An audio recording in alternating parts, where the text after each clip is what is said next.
Hello everyone. आज मैं आप लोगों को semester fourth Indian literature in translation उससे रिलेटेड आपके एग्ज़ाम के पॉइंट ऑफ व्यू से कुछ इम्पॉर्टेंट क्वेश्चंस बताने वाली हूँ। वेरी शॉर्ट में है। आपने एमसीक्यूज़, जिन बच्चों का जो पेपर है वो एमसीक्यूज़ वे में यानी ऑब्जेक्टिव होगा, इनके लिए तो ये काफ़ी यूज़फुल है। अदरवाइज़ भी यूज़फुल है क्योंकि आप इन चीज़ों से अपने चैप्टर्स को या अपने सिलेबस को अच्छे से समझ सकते हैं। ठीक है, मैंने ऑप्शंस नहीं दिए, मैंने डायरेक्ट आंसर लिख दिया है वेरी शॉर्ट वे में। सो फर्स्ट क्वेश्चन है कि for which work Tagore got Nobel prize. किस काम के लिए, उनके किस साहित्यिक काम के लिए उन्हें नोबेल प्राइज़ मिला था। ठीक है, तो गीतांजलि के लिए मिला था, 1913 में मिला था। ओके, गीतांजलि में 103 सॉन्ग्स हैं, 103 103 सॉन्ग्स हैं गीतांजलि में। और वो पहले एशियन या पहले नॉन यूरोपियन थे जिन्हें नोबेल प्राइज़ मिला लिटरेचर में 1913 में। सेकेंड है what is literal translation. Literal translation किसे कहते हैं? लिटरल मतलब वर्ड टू वर्ड ट्रांसलेशन। जैसे छोटे लाल मार्केट गए, यानी small red went to the market. तो छोटे का स्मॉल और लाल का रेड, तो ये शब्दों का ट्रांसलेशन है, भाव नहीं है। जबकि ट्रांसलेशन जो सही मायने में होता है वो भाव का होता है, मीनिंग कंसिडर की जाती है। बट लिटरल ट्रांसलेशन में मीनिंग कंसिडर नहीं की जाती है। थर्ड क्वेश्चन है for which novel did Bhishma Sahni receive Sahitya Akademi award. किस नॉवल के लिए भीष्म साहनी, जो कि शॉर्ट स्टोरी राइटर हैं, हिंदी शॉर्ट स्टोरी राइटर हैं, उन्हें साहित्य अकेदमी अवार्ड मिला। तो उनका नॉवल तमस। और कब मिला उन्हें? 1975 में उन्हें ये अवार्ड मिला और 1973 में ये पब्लिश हुआ novel. When did Mahasweta Devi received Jnanpith award. कब महाश्वेता देवी को ज्ञानपीठ अवार्ड मिला? तो 1996 में मिला।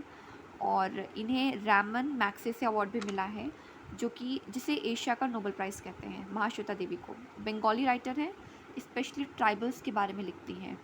ठीक है, विमेंस के बारे में या लोअर क्लास पीपल के बारे में लिखना पसंद करती हैं। अगला क्वेश्चन है, फिफ्थ क्वेश्चन है, in which year Amrita Pritam receive Sahitya Akademi award. Amrita Pritam Punjabi writer हैं।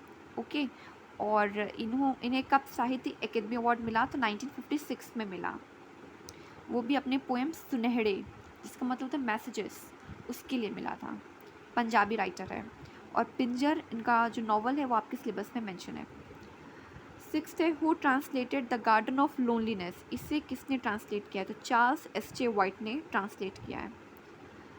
फिर है कि how many stanzas are there in Aansu. Aansu जो कि जयशंकर प्रसाद का है, हिंदी में है, उसे इंग्लिश में ट्रांसलेट करने वाले चार्ल्स एस.जे. वाइट हैं और उन्होंने इसको ट्रांसलेट किया as a the garden of loneliness.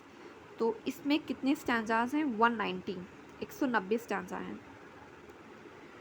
फिर है रोमांटिक एज को और किस नाम से जाना जाता है? तो हिंदी लिटरेचर में रोमांटिक एज को छायावाद के नाम से जाना जाता है। Now the next question, the word translation has been taken from. तो ट्रांसलेशन शब्द लैटिन भाषा से लिया गया है, जिसका मतलब होता है टू ब्रिंग और कैरी अक्रॉस। जो आधे अधूरे हैं वो कैसे, वो प्ले शुरू होता है। तो एक सूट मैन, मतलब एक सूट ब्लेज़र में, क्योंकि वो प्ले है तो प्ले स्टेज पे परफॉर्म होता है, तो पहले एक ब्लेज़र सूट वूट पहने हुए एक पर्सन स्टेज पे आता है, उससे ये प्ले शुरू होता है। आधे अधूरे यानी हाफ वे हाउस। इसमें सावित्री प्रोटैगनिस्ट होती है, यानी लीडिंग कैरेक्टर, मेन हीरोइन वही है, सावित्री। अगला क्वेश्चन है who was the Guru of Kabir. Kabir के गुरु कौन थे? तो रामानंद। फिर है कि in translation what does mean by S L and T L. Translation में एस एल का मतलब होता है सोर्स लैंग्वेज, टी एल का मतलब होता है टारगेट लैंग्वेज।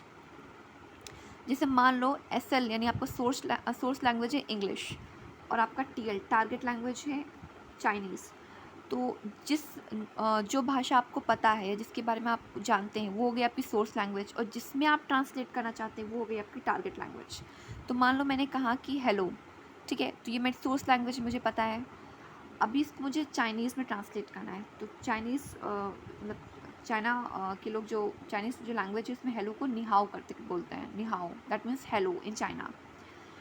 सो ये सोर्स लैंग्वेज और ये टारगेट लैंग्वेज हो गया, ये उनके फुल फॉर्म हो गए। फिर है कि जो वर्ड पिंजर है, जो कि अमृता प्रीतम का नॉवल है, उसमें पिंजर का मतलब क्या है? स्केलेटन। ओके, हड्डियों का ढांचा। उसमें उस हीरोइन को इस तरह पोर्ट्रे किया गया है। कौन है हीरोइन? पूरो है। The term translation studies was first put forward by. पहली बार ट्रांसलेशन स्टडीज़ को किसने सामने रखा है, किसने इसके बारे में बात की? जेम्स एस होम्स ने। फिर है what was Puro called after her marriage. To Rashid, जब पूरो की शादी राशिद से होती है, ये एक मुस्लिम बॉय है, ये एक हिंदू गर्ल होती है, तो चेंज हो जाता है इसका नाम, वो हमीदा उसका नाम नॉवल के आखिर में पड़ता है। ये शुरू में तो विलन की तरह काम करता है, बाद में एज अ हीरो इसको पोर्ट्रे किया जाता है नॉवल में।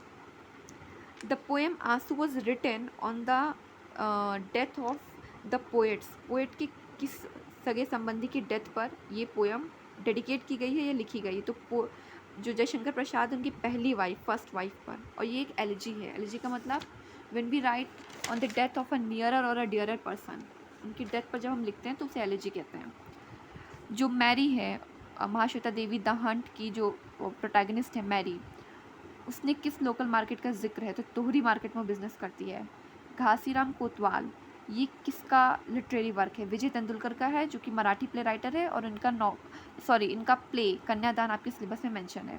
और इन्होंने शांतता कोर्ट चालू है ये भी लिखा है, जिसका मतलब होता है silence, the court is in session. फिर रामायण को इंग्लिश में किसने ट्रांसलेट किया है, तो राल्फ टी.एच. ग्रिफ्थ ने ट्रांसलेट किया है। खुशवंत सिंह को पद्म भूषण कब मिला, 1974 में इन्हें मिला, और 1984 में इन्होंने वापस कर दिया अपना एक प्रोटेस्ट दिखाने के लिए, ऑपरेशन ब्लू स्टार को अपोज करने के एक तरीके, मतलब उन्होंने इसको अपोज करते हुए इस अवार्ड को वापस कर दिया। ऑपरेशन ब्लू स्टार जब अमृतसर में रेड हुई थी, specially I can say specially golden temple में, क्या है वो अलग टॉपिक है, ठीक है। ये कुछ फुल फॉर्म देख लेते हैं। कैट का मतलब कंप्यूटर असिस्टेड ट्रांसलेशन, MT यानी मशीन ट्रांसलेशन, RBMT यानी rules based machine translation, SMT यानी स्टैटिस्टिकल मशीन ट्रांसलेशन, NMT यानी neural machine translation. So I hope ये 25 क्वेश्चन हैं, आई होप आपको इसमें कुछ जानने को मिला होगा। अगर कुछ आपको अच्छा लगा, like the video, like the channel and subscribe it.